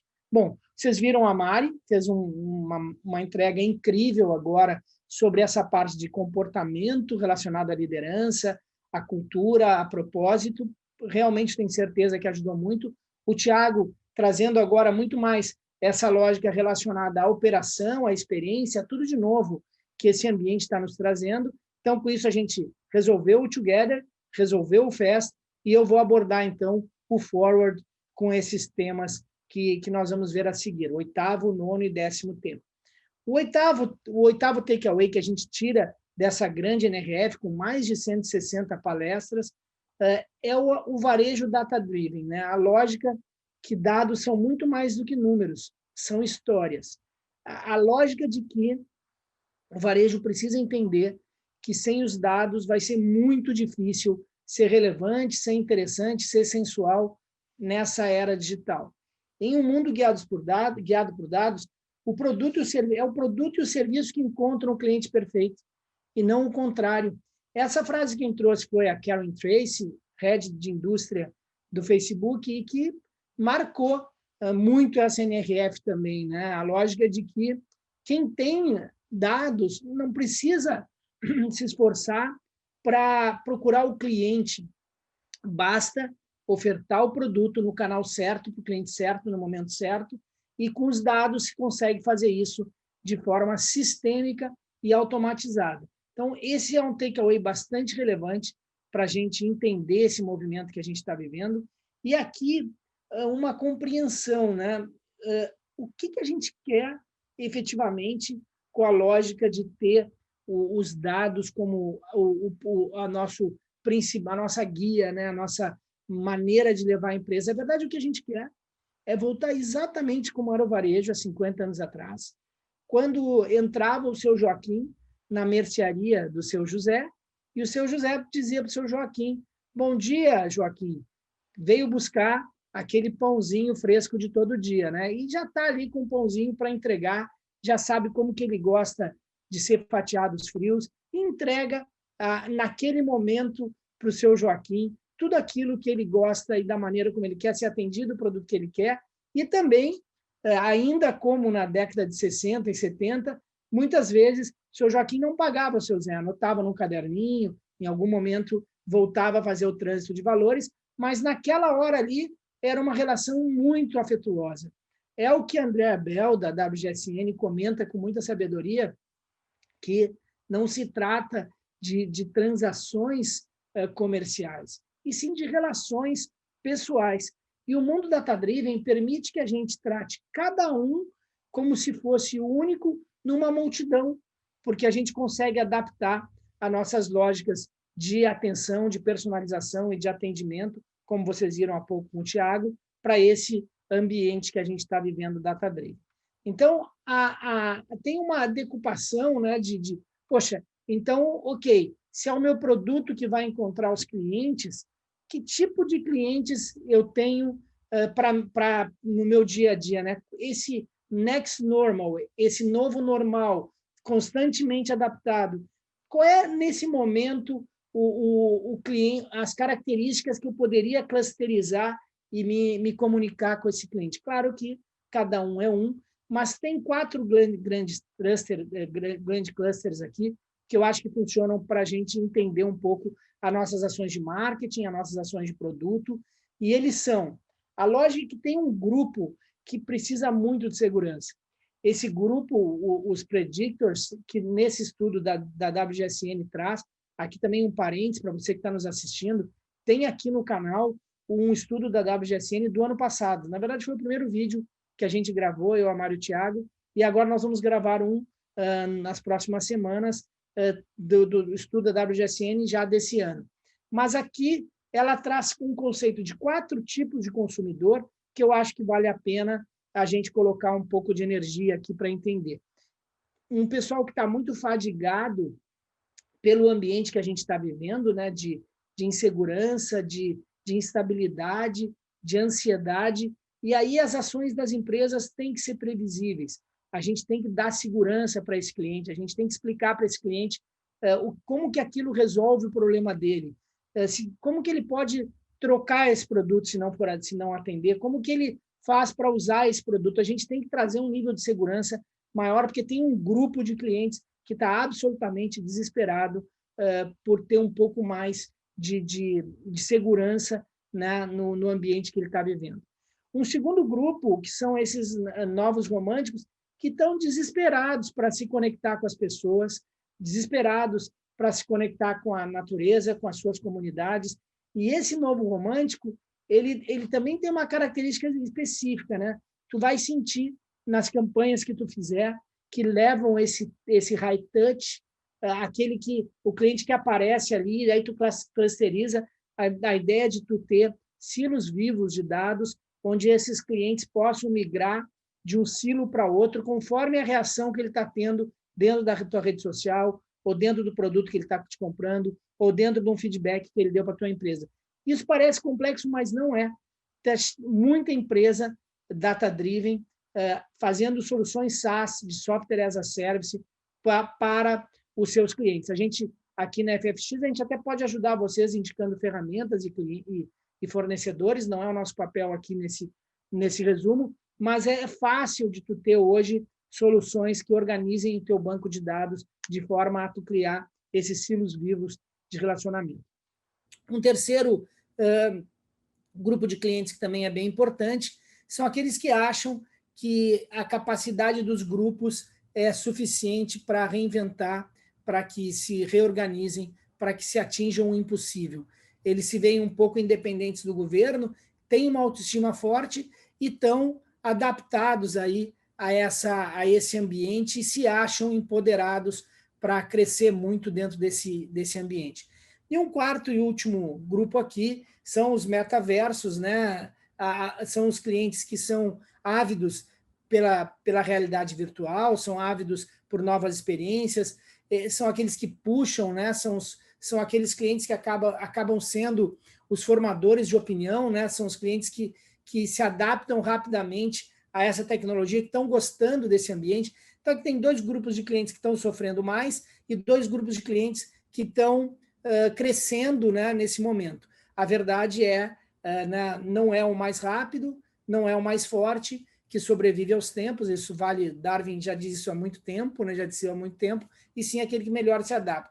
Conhecer esses 4 tipos de cliente pode nos ajudar a clusterizar e fazer ações específicas, porque para aquele cliente que quer um pouco mais de segurança, não dá para tu te comunicar como tu vai te comunicar com o metaverso. Então, a lógica de ter isso organizado e usar o data-driven para potencializar, para tu efetivamente trazer um pouco mais de relação com esses clientes é algo fundamental. 5 dicas aqui para o varejo data-driven nessa era digital, né, nesse movimento que a gente está vivendo no pós-Covid e que a NRF traz para a gente durante as palestras. A primeira, na verdade, quando a gente fala data-driven, é sobre vender o produto certo, ao cliente certo, na hora certa, no local certo. A lógica que a gente tem aqui é que data-driven é para eu me relacionar mais aos meus clientes. E eu me relacionando mais, eu vou vender. Então, a lógica de vender, ela tem muito esse trânsito, né, do mundo mais humano, do mundo mais austero, do mundo mais digital. São 3 fatores absolutamente decisivos e determinantes para compreender e tomar as decisões da tua companhia e entender que o mundo data-driven traz essa lógica de como vender mais. E a NRF foi muito bem nisso, né? Ela acabou trazendo centenas de boas práticas para se achar o cliente no momento certo. Outra dica importante de um varejo data-driven é que os dados não são teus. Ah, mas o cliente me deu o opt-in, eu estou tranquilo, eu posso usar os dados. Não. Os dados ele apenas te empresta, né? A LGPD, o LGPDR, também tratam com muita clareza isso. Na China é um pouquinho diferente, mas nós estamos no Brasil. A lógica aqui é que o dado pertence ao cliente, na hora que ele não quiser mais que tu use, ele vai te tirar essa alternativa e tu vai ficar sem um dado absolutamente fundamental para tu continuar crescendo, se desenvolvendo e entregando o produto certo. Então, tem que ter em mente que ele só te emprestou os dados, cuida bem desses dados ou ele vai te tirar os dados que lhe pertencem. A lógica do item 3 aqui, da terceira dica, é que esses dados só fazem sentido se eles forem para fazer um serviço melhor, uma entrega melhor. A venda é uma consequência. Se errar a mão aqui, se usar esse dado de uma forma invasiva ou oferecer para um vegetariano um produto que tenha carne, tu vai perder muito rápido a chance de usar bem esses dados e o cliente vai te achar um chato. É muito difícil, né, nesse mundo data-driven, a gente conseguir ser preditivo e essa predição ser correta. Existe aí uma visão até da Amazon, onde se tem aí a intenção, hoje 20% das decisões da Amazon são preditivas, a ideia é que sejam 100% em 5 anos. Então, porque para ser preditivo tem muito risco, então tem que ter muita inteligência de dados nisso que a gente faz. Um quarto item que também é bem interessante aqui, de uma dica, a lógica é que os dados organizados podem valer mais do que a própria empresa. Nos Estados Unidos, já a partir desse ano, pode considerar como um ativo dentro do teu balanço a tua propriedade de dados, existem métricas para isso, e isso vai se espalhar pelo mundo inteiro. Qualquer startup, qualquer empresa de varejo, o potencial que tem esses dados é algo incrível, né? Quando a gente vai e olha uma Camp nos Estados Unidos, de 100% da venda dela, só 1/3 é venda de produto. 1/3 ela consegue através de monetização com fornecedores, através de dados que ela tem. E 1/3 fazendo os eventos, né? a lógica do entertainment, do retailment, da mistura de varejo com entretenimento dentro do mesmo ambiente. Então, ter esses dados é algo fundamental. E, por fim, né, o varejo, ele tem que... A Amaro é um bom exemplo no Brasil, mas a Amaro não tem vendedor, né, ela não tem comprador, ela tem cientista de dados, e aí a gente tem que entender na nossa organização se a gente primeiro tem os dados, né? Depois como que a gente utiliza, como que a gente faz um bom garimpo desses dados para acertar na mosca a oferta de desenvolvimento e a oferta para os meus silos vivos de clientes. A lógica, pessoal, não é complicado.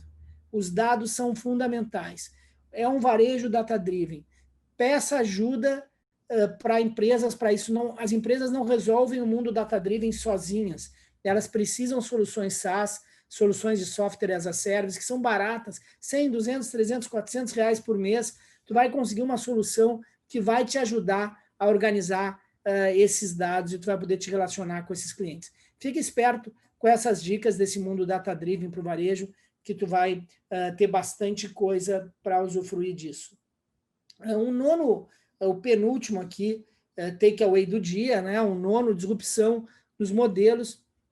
A gente sabe que o maior risco é não correr nenhum risco, né? A ideia de que o varejo ele precisa criar novos modelos de competição, de parceria e ter uma busca incansável pela simplicidade, né? A Indra Nooyi, ela traz isso, que é a Chairwoman da PepsiCo, foi uma palestra brilhante, talvez uma das melhores de toda a NRF, e ela traz o quanto a PepsiCo está determinada a ser simples, a ser sustentável, a agir de uma maneira de trazer parceiros para focar em wellness, focar em satisfação, né, em bem-estar, para que atinja aí o contato e a relação com seus clientes.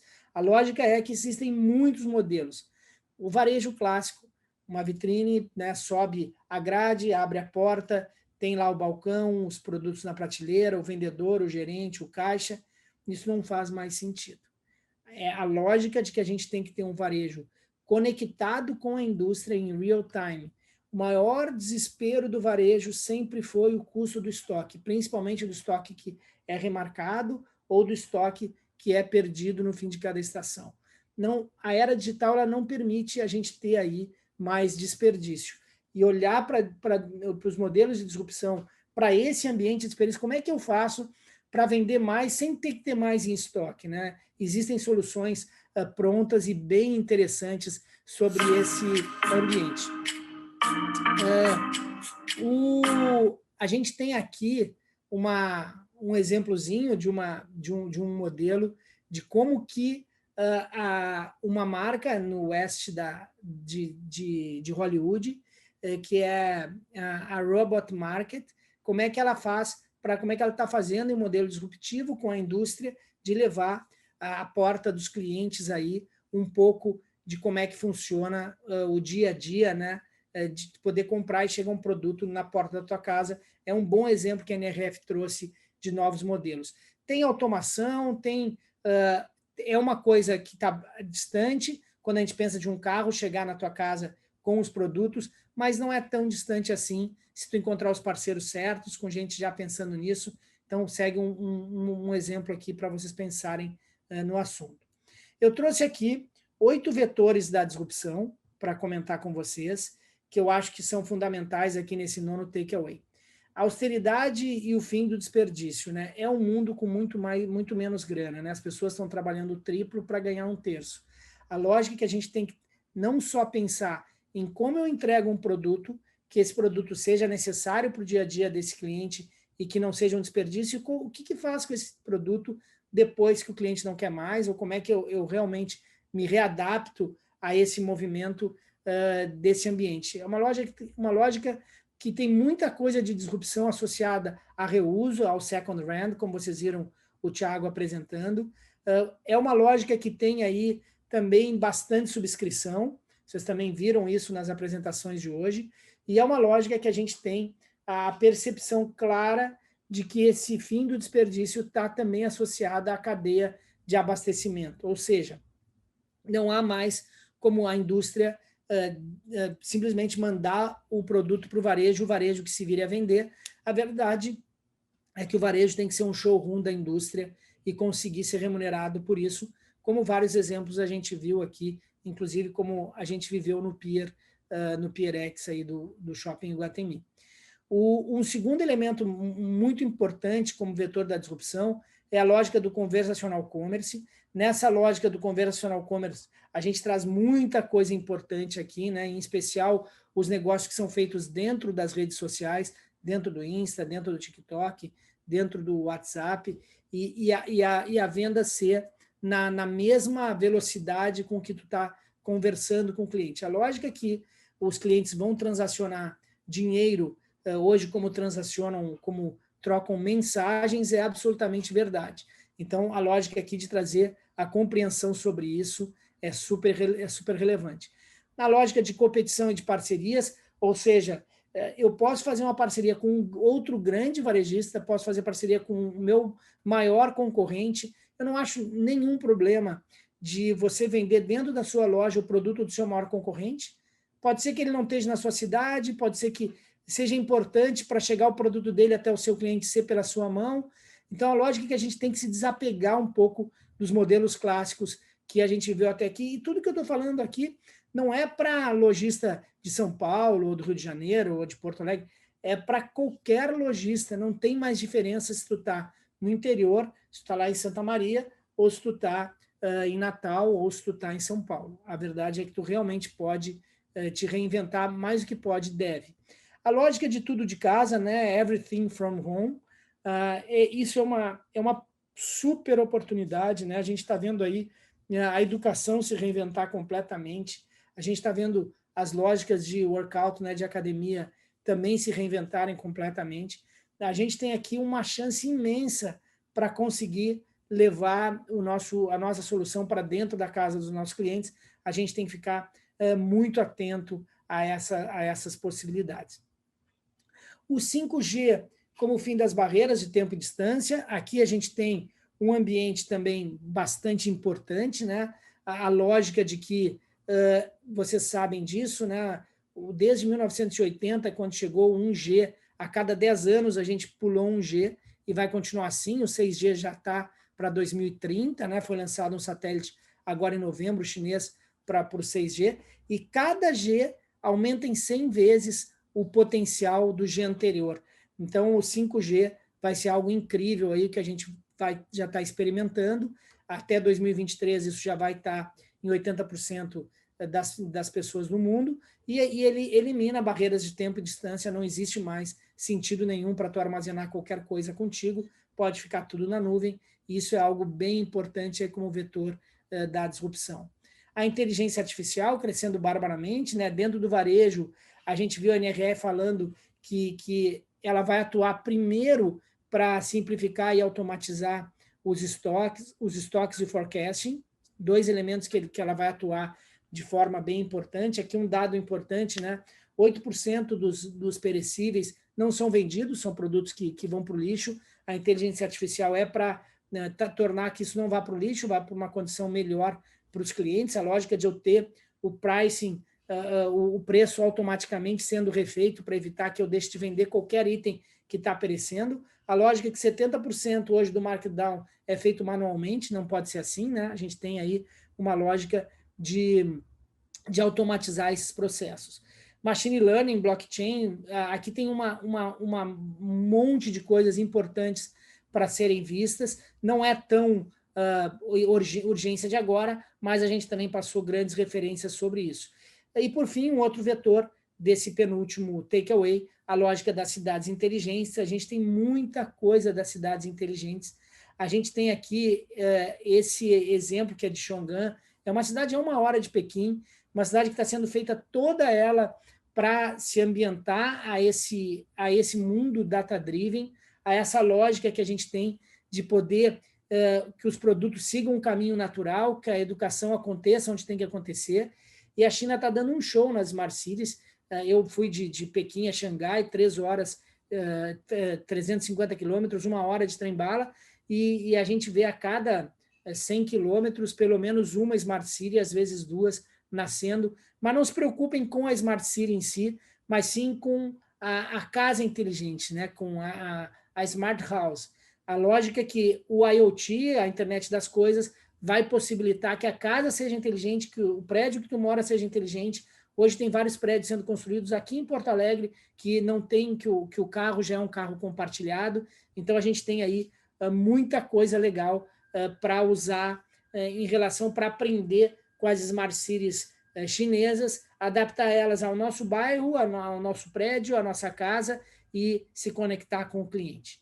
Alguns exemplos de novos modelos, esse material, repetindo aqui, para todos que estão inscritos, eles vão receber no e-mail marketing, então a gente vai trazer esses novos modelos e também um link para você acessar isso de uma maneira simples. Vale a pena olhar o que o Amazon Explore está fazendo pelos lojistas aí. É um gorila, é uma ameaça, a gente tem que ter muito cuidado com as parcerias aqui, mas essa solução de live stream, e-commerce, de ambiente com os clientes aqui é muito interessante do Amazon Explore.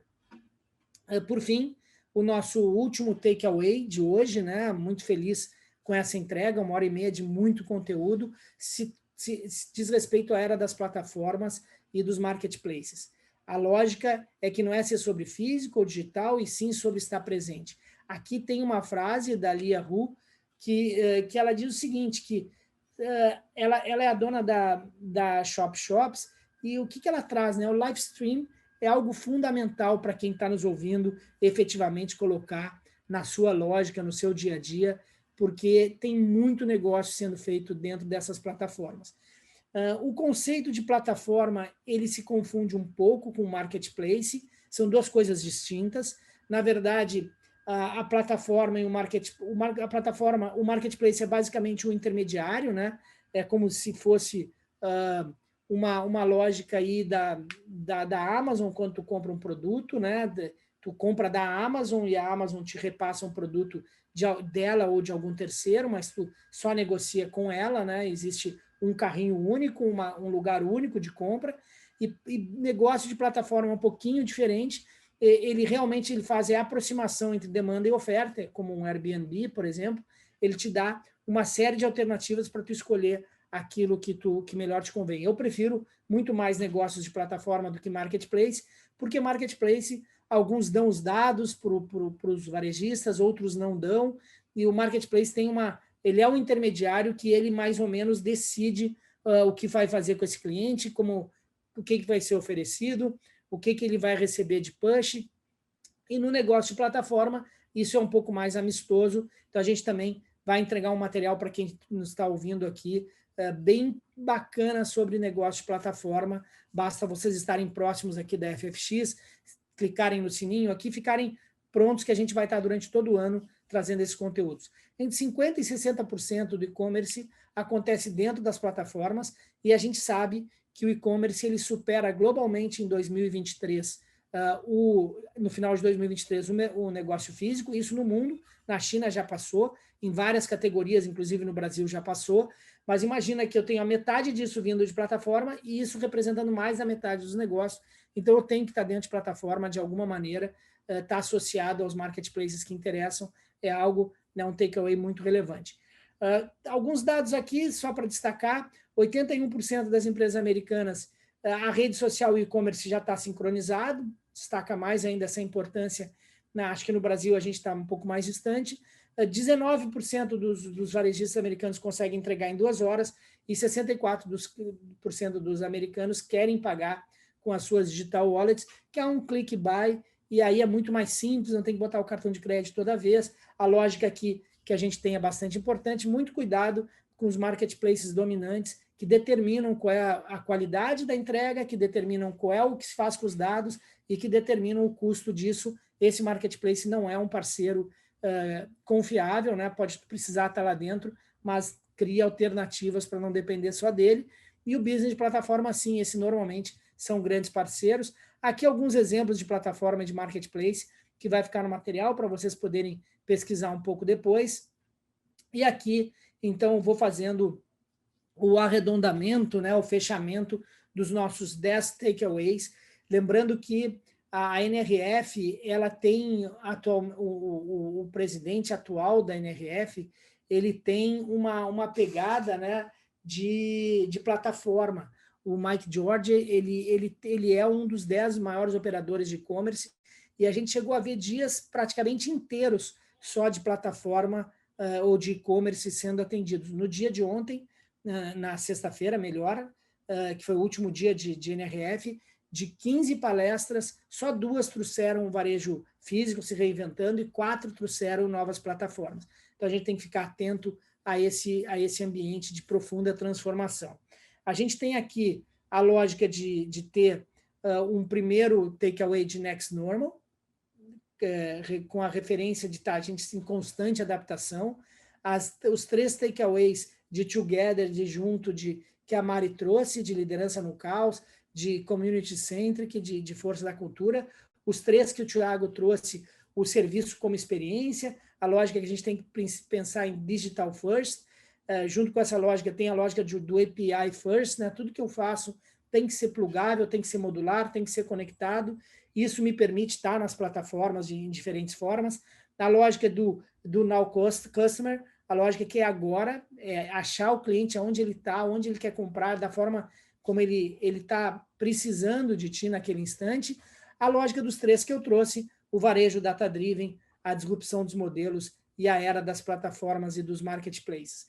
A gente fica muito feliz de ter conseguido aqui, em 1h30, trazer através de takeaways que podem realmente ajudar a tomada de decisão, a verificar quais são as melhores alternativas que você tem pela frente. Pessoal, forte e querido abraço a cada um. Repito aqui o convite de estar com a gente. A gente tem aqui uma campanha importante para quem quer estar na NRF conosco em 2022, lá em janeiro, na NRF. Do ponto de vista de conteúdo, foi uma das melhores NRFs até aqui, mas a gente não pode desprezar ou desconsiderar que é uma pequena parte do todo quando a gente vai numa viagem de imersão, porque a gente se permite ficar 5, 6, 7 dias só olhando para esses conceitos, conversando com outros lojistas e pensando como adapta na prática com a mentoria da FFX, né, minha, do Thiago e da Mari, e do Brunoro, que é um querido que está com a gente nessa nova jornada que a gente está trazendo para a NRF de 2022. Então, a gente está ofertando aqui $1.000 de desconto, de condição especial, está o link aqui também na descrição desse evento, mais embaixo, e não custa nada, não tem nenhuma obrigação agora, só coloca o teu nome aqui, porque esse lote fecha agora e as pessoas vão poder exercer ou não esse desconto até final de fevereiro.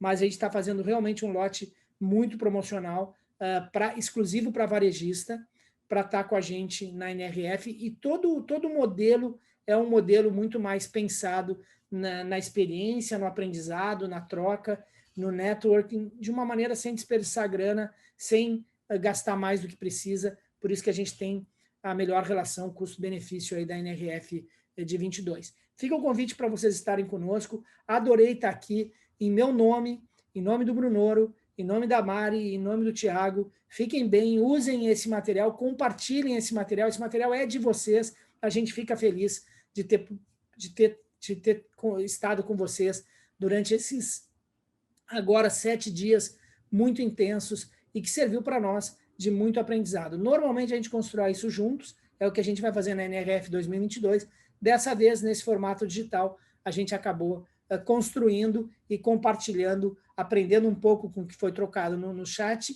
mas a gente aqui, basicamente, construiu isso em cima do que a NRF apresentou para a gente. Pessoal, obrigado, fiquem bem, até a próxima transmissão ou encontro aí do FFX.